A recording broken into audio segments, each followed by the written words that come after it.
Обеспокоенность Евросоюза возрастет, если США разместят ракеты средней и меньшей дальности нового поколения в Европе, заявил постпред России при ЕС Владимир Чижов.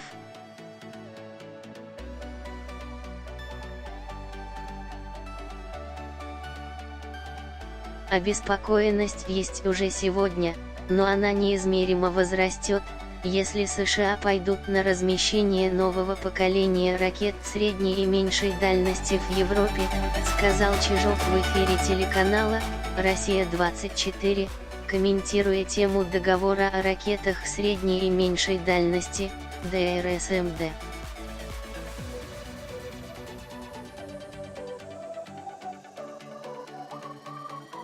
По его словам, Евросоюз не идет на обсуждение этой проблемы.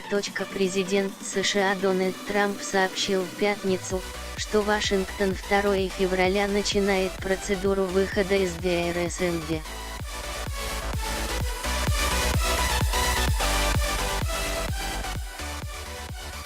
Госсекретарь Майк Помпео заявил, что, если Россия не вернется к полному и проверяемому соблюдению договора в течение 6-месячного периода, то договор будет расторгнут.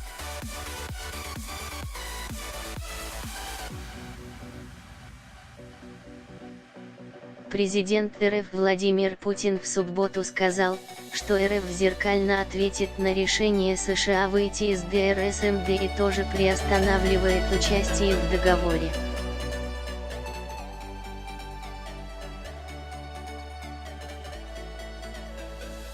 Глава государства отметил, что Россия не должна и не будет втягиваться в затратную для Москвы гонку вооружений.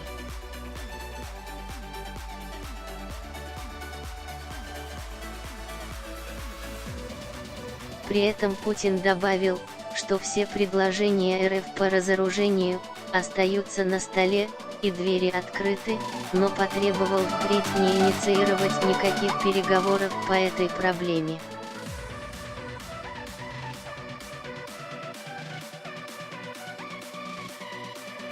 Читайте также, зачем он нам. Главный извращенец Украины рассказал о ненависти народа к Порошенко.